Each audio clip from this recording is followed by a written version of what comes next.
Oke, Assalamualaikum warahmatullahi wabarakatuh. Perkenalkan, nama saya Faisal Ardiansyah Darius, NIM 2650036 dari kelas B. Di sini saya akan mereview materi pertemuan kelima manajemen teknologi informasi dengan judul manajemen lingkup proyek. Oke, kita lanjut. Oke, lingkup mengacu pada sebuah pekerjaan yang terlibat dalam menciptakan produk-produk dari proyek dan proses yang digunakan untuk menciptakannya. Hasil atau deliverable adalah produk yang dihasilkan sebagai bagian dari suatu proyek, seperti perangkat keras atau perangkat lunak, dokumen perencanaan atau notulen rapat. Manajemen lingkup proyek mencakup proses-proses yang terlibat dalam mendefinisikan dan mengendalikan apa yang disertakan atau tidak dalam proyek. Oke. Proses manajemen lingkup proyek yaitu perencanaan lingkup. Dia menentukan bagaimana ruang lingkup akan didefinisikan, diverifikasi, dan dikendalikan. Definisi lingkup meninjau cara proyek dan pernyataan lingkup awal dan menambahkan informasi lebih lanjut sebagai persyaratan, dikembangkan dan perubahan permintaan disetujui. Membuat WBS itu membagi hasil proyek besar menjadi komponen yang lebih kecil, lebih mudah ditangani. Verifikasi lingkup memformalkan penerimaan lingkup proyek. Kemudian pengendalian lingkup yaitu mengendalikan perubahan lingkup proyek. Oke. Rencana manajemen lingkup merupakan dokumen yang mencakup deskripsi tentang bagaimana tim akan menyiapkan pernyataan lingkup proyek, membuat WBS, memverifikasi selesainya hasil proyek, dan mengendalikan perubahan terhadap lingkup proyek. Masukan utama mencakup cara proyek, pernyataan lingkup awal, dan rencana manajemen proyek.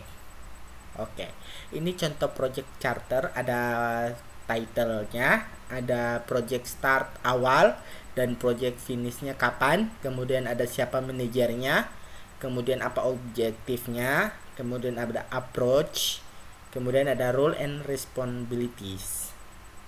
Oke. Nah, ini dia contohnya lagi. Oke. Definisi lingkup awal. Carta proyek, aset proses organisasi dan permintaan perubahan yang disetujui menyediakan dasar untuk membuat pernyataan lingkup proyek. Seiring waktu,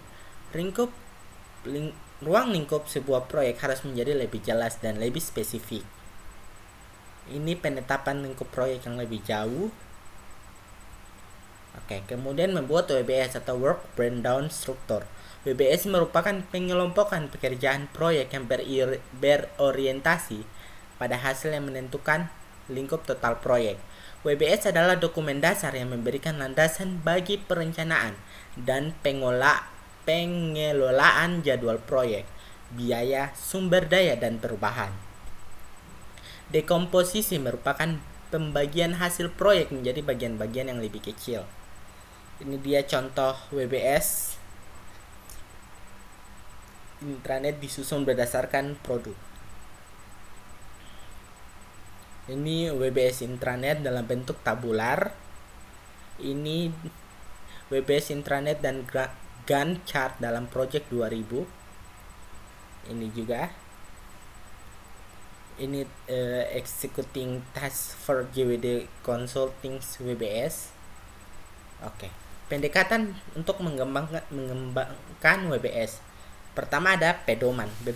Pedomannya berisi beberapa organisasi seperti DoD memberikan pedoman untuk mempersiapkan WBS. Kemudian ada pendekatan analogi, di mana dia meninjau WBS proyek-proyek serupa dan menyesuaikan untuk proyek kita.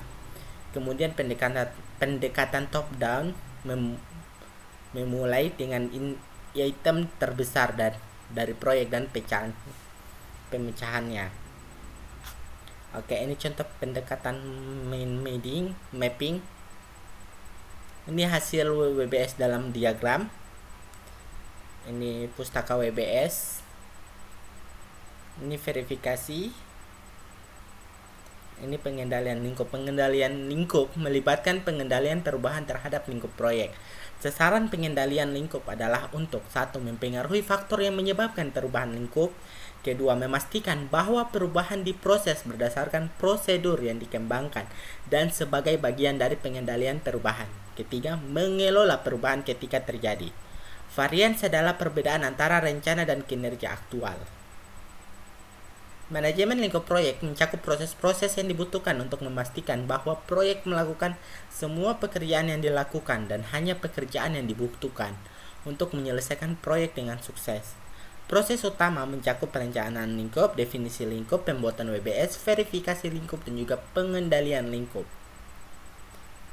Oke, mungkin itu saja yang bisa saya jelaskan. Kurang dan lebihnya mohon dimaafkan. Wabillahi taufiq wal hidayah. Wassalamualaikum warahmatullahi wabarakatuh.